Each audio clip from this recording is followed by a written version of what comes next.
Bonjour à tous, je vous invite à vous abonner à cette chaîne, à aimer, à partager, à commenter ces vidéos, c'est très important. C'est une manière de nous soutenir. Merci à vous tous. Et oui, le 20 octobre 2020, il y a donc près de 2 ans, naissait la petite Salto, une plateforme de streaming initiée par Delphine Ernotte, la PDG de France Télévisions, pour riposter, s'imposer face à l'offensive des plateformes américaines en France, du type Netflix, il faut le dire, la très connue Netflix. Eh bien, 2 ans après son apparition, Salto vit des heures difficiles, en tout cas cruciales. Le sort de cette plateforme française, qui donc est une plateforme commune à France Télévisions, TF1 et M6, pourrait être scellé avant la fin du mois. Ces actionnaires doivent se réunir dans les prochains jours pour prendre une décision. Soit ils le remettent au pot, soit ils arrêtent les frais, pour être clair, sachant que le nouveau patron de TF1, Rodolphe Belmer, lui, a envisagé de se retirer de l'attelage d'origine pour se concentrer seulement sur des projets gratuits. Alors, la question que cela pose, c'est finalement, est-ce que la France est vraiment impuissante dans le domaine numérique face aux géants américains ? Et cette question, évidemment, nous devions la poser à Thomas Forêt. Bonjour Thomas Forêt. Bonjour. Vous êtes fondateur de Waller, la plateforme française de réseaux sociaux collaboratifs sécurisés qui défend la souveraineté numérique. Et auteur de ce livre d'ailleurs, Après Facebook, rebâtir, aux nouvelles éditions de Passy. Alors, avant de faire la comparaison avec Waller, est-ce que d'abord vous pouvez rappeler à nos Français exactement quel était le projet à nos auditeurs, quel était le projet de Salto ? Oui, Salto, c'était de pouvoir avoir une plateforme de vidéo à la demande, comme on dit, c'est la nouvelle télévision, mais française, avec du contenu qui soit plutôt... Donc sur son écran télé ? Oui, ou ordinateur, mais quand je dis la nouvelle télévision, c'est qu'aujourd'hui, les films, les contenus vidéo se consomment de plus en plus via Internet. Et tout le monde connaît les plateformes américaines. Amazon Prime, Netflix, OBS. On a aussi, bien sûr, une offre chez Canal, mais le service public, allié avec TF1 et M6, voulait proposer effectivement une plateforme de vidéo à la demande qui s'appelle Salto. Mais on voit que la réalité économique n'est pas si facile, d'autant qu'il s'agissait ici de reproduire quelque part un modèle américain exactement de la même façon, mais simplement made in France. Oui, alors voilà, après on peut charrier, on peut dire avec moins d'offres, avec des séries françaises, etc. Mais la réalité, c'est que la concurrence dans le milieu des technologies est extrêmement compliquée. Oui, la réalité, elle est plutôt de notre état enfin, il faut réfléchir à notre état d'esprit et notre capacité, notre volonté d'investir en réalité. Le numérique c'est la question français. que se posent les investisseurs aujourd'hui. Bien sûr. Non, derrière se pose vraiment une question plus importante que celle de Salto en soi, mais plutôt sur l'ensemble du numérique français, comme pour Waller d'ailleurs. Est-ce que finalement, il y a une volonté politique aussi derrière, peut-être, et puis entrepreneuriale, de soutenir le numérique français. Mais pour revenir sur Salto, concrètement, qu'est-ce qui peut-être lui a fait défaut, contrairement quand on la compare aux plateformes américaines, qu'est-ce qui a fait que malgré tout, elle n'a pas rencontré le succès voulu ? Bon, c'est la concurrence effroyable. Non, mais c'est sûr, clairement, sûr, c'est le sujet numéro 1. C'est que cette société est née dans comme on dit, oui, elle est née un petit peu tard, dans un océan rouge. Oui. Vous savez, on dit il y a les océans bleus et les océans rouges dans les entreprises. Les océans bleus, c'est les entreprises pour lesquelles il n'y a pas tellement de concurrence, donc tout va bien. L'océan rouge, c'est quand il y a un océan plein de requins. Oui. Et là, c'est clairement ça. Mais oui, c'est clairement ça. En plus, on a vu monter ces dernières années Amazon, nouvel acteur avec Prime, etc. Qui a monté très fort. Et donc, c'est ça le sujet. Le sujet, c'est la concurrence. Ça n'est pas un problème d'offre, selon moi, sur la plateforme. Ça n'est pas non plus un problème de vision. C'est un problème de gros sous. Voilà, c'est un problème de capacité d'investir. Alors, se pose la véritable question, et moi, je me suis beaucoup interrogé là-dessus. Est-ce qu'il aurait fallu imaginer autre chose ? On nous dit souvent, il faut arrêter de recopier ce que font les Américains pour en créer des logiciels ou des plateformes made in France. Eh bien, moi, je fais partie de ceux qui pensent qu'il faut rebâtir, effectivement, qu'il faut recréer des plateformes avec des services basiques. Et ce que faisait Salto, moi, j'espère que ça ne va pas mourir. C'est pas encore terminé. Bien sûr, l'aventure n'est pas terminée. Alors, quand même, moi, je voudrais rajouter une remarque qui a été faite par mon réalisateur Franck, qui est quand même très doué d'habitude aux manettes et à tout ce qui est technologique. Et bien là, d'après lui, Salto n'est pas non plus évident d'entrée de jeu. Donc c'est vrai que ça peut aussi en freiner plus d'un qui ont, pour par exemple Netflix, un accès très facile. Peut-être aussi que c'est là qu'il y a un mal, un défaut de départ. C'est pas vraiment un mal, c'est-à-dire que alors d'abord c'est absolument vrai, c'est-à-dire que bâtir une plateforme technologique à partir de zéro aujourd'hui et pouvoir prétendre être au même niveau ergonomique et de facilité d'utilisation, ça c'est extrêmement difficile. Il faut savoir que ça c'est ce qu'on appelle l'expérience utilisateur. C'est un des domaines les plus difficiles à mettre en œuvre parce que il s'agit de régler tous les détails, d'avoir conçu tout dans le... Voilà, faire du simple, c'est très difficile sur Internet. C'est intéressant, il faut le préciser, hein, faire du simple, en fait, c'est compliqué. Exactement. Et alors on le voit, ça on l'a vu et on l'a découvert avec Apple notamment, avec ses smartphones qui sont ultra simples, qui ne contenaient, rappelez-vous à l'époque, en fait, un seul bouton et même pas de mode d'emploi.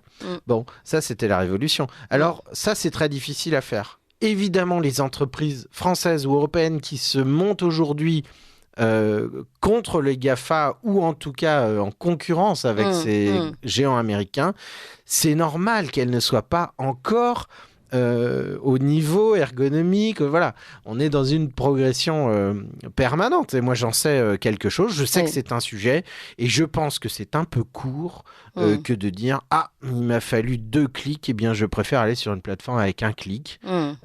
Voilà. Oui, mais après chacun décide ce qu'il veut. Ce que vous voulez dire, c'est que finalement derrière il doit y avoir une autre volonté que celle seulement de la consommation pure et simple. Chacun fait bien ce qu'il veut. Oui. Mais s'agissant, par exemple, d'une consommation personnelle où chacun est citoyen, peut choisir d'acheter bien ce qu'il veut, eh bien chacun réfléchit selon ses critères. Moi, à mon sens, le critère de choix de consommation locale, de soutien des acteurs français, on en est là quand même, devrait être un critère important. Mais c'est intéressant parce qu'on a tendance à l'oublier pour le numérique. Autant, je pense que les Français commencent à le conscientiser pour, par exemple, les produits agricoles, etc. Quand on est au supermarché, on se dit, je vais tenter d'acheter français. J'espère que la majorité des Français pensent ainsi. Donc, pour ce qui est de la production agricole, on le fait et pas encore pour le numérique. On a l'impression que tout cela est un peu abstrait. Mais non, parce que le monde du numérique sont des gens bien élevés comme moi, qui ont été dans des grandes écoles et qui sont très sages et qui... Il n'y a pas de José Bové du numérique, vous voyez. Alors que José Bové, lui, il a fait son travail il y a des années pour essayer de montrer que quand on tue une industrie, quand on mondialise une agriculture, à la fin, l'agriculteur français, bon, c'est pas mon expertise, mais évidemment, il souffre. Il y a le même sujet dans tous les métiers probablement, en particulier l'industrie, et l'industrie de la technologie, c'est évident, c'est évident. On a malheureusement pas assez de José Bové du numérique aujourd'hui pour dire l'importance de choisir aussi le Made in France ou le fabriqué en France. Technologiquement. Français. Exactement. Et ça n'est pas parce que c'est sur Internet, que ça n'est pas concret, que derrière il n'y a pas des emplois, des gens qui conçoivent des systèmes. Et voilà, Internet, malheureusement, on aimerait bien que ce soit totalement éthéré. Ça n'est pas éthéré, c'est des gens qui travaillent, c'est heureusement. des centres de données qui sont localisés, etc. Alors, on arrive finalement à la vraie question, mais d'abord, avant d'aller vraiment sur les problèmes de fond, c'est-à-dire la place de la France dans le numérique en général et donc face aux Américains, je voudrais vous demander, est-ce que finalement, puisqu'on faisait cette comparaison avec les agriculteurs, est-ce que la différence aussi, c'est que la France arrive un petit peu après la bataille? C'est-à-dire que les monopoles sont déjà installés et entre autres, ils sont américains. La France, d'abord, a toujours eu une place de premier choix dans l'émergence des technologies. Et là, si vous voulez, Je me réfère à une époque qui date déjà un peu, l'époque où nous avions inventé l'Airbus, l'époque où nous avions conçu le Concorde, où nous avions inventé le Minitel avant même l'Internet, l'époque où nous avons participé à la conception d'Internet lui-même, aux côtés certes des États-Unis, mais eux pas seuls. Aujourd'hui, on ne compte plus non plus le nombre de Français qui travaillent pour des entreprises américaines, et ce, à des très hauts postes, et parfois en Silicon Valley. Vous savez, moi, ce qui veut dire que nous avons de très bonnes formations. On peut déjà se féliciter. Alors, peut-être, on a des talents, on a de bonnes formations, ça, on le sait au moins en technologie. Mais ce qui nous manque probablement maintenant, c'est la vision politique. Et c'est ce qui nous manque depuis longtemps. Les Américains ont bénéficié de cela. C'est-à-dire qu'ils ont bénéficié de plan après plan sur le financement de leur technologie, y compris leur technologie industrielle comme le spatial ou autre, pas seulement les technologies du numérique. Et la puissance des Américains aujourd'hui, elle n'est pas due au hasard, elle est due à de véritables plans technologiques qui ont été financés par l'État américain. Voilà ce qui nous manque aujourd'hui, probablement du courage. Bien que ce soit un peu facile à dire et un peu court, je l'entends, mais je pense que nous avons aussi un obstacle que n'ont pas d'autres, c'est la peur des mots, la peur de nous-mêmes, la peur du mot souveraineté. Vous voyez combien de personnes se battent pour dire non, mais la souveraineté, vous comprenez, c'est pas d'extrême droite, c'est pas je ne sais quoi. Vous voyez, donc on en est là. Et puis par-dessus ça... Oui, mais là, on perd quand même beaucoup de temps. Alors oui, on perd beaucoup de temps. Il y a des gens qui essayent de ne pas en perdre, rassurez-vous. Et puis autre chose, on ne sait pas vraiment où on habite. Certains disent le Made in France, défendent le fabriqué en France. Et puis, par ailleurs, d'autres vont beaucoup défendre le fabriqué en Europe. Ce qui va compter, c'est l'Europe. Et puis, les deux sont vrais, voilà. Et donc, on ne sait pas tellement. Donc, maintenant, il y a les souverainistes européens et les souverainistes français.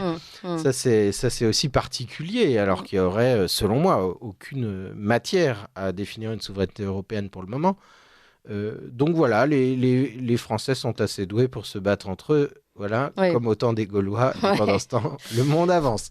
Oui, alors, allons concrètement sur Waller et, puisque c'est notre sujet, Salto, aujourd'hui, vous considérez que finalement, vous n'êtes pas soutenu, vous n'êtes pas suffisamment soutenu. Y a-t-il des avancées?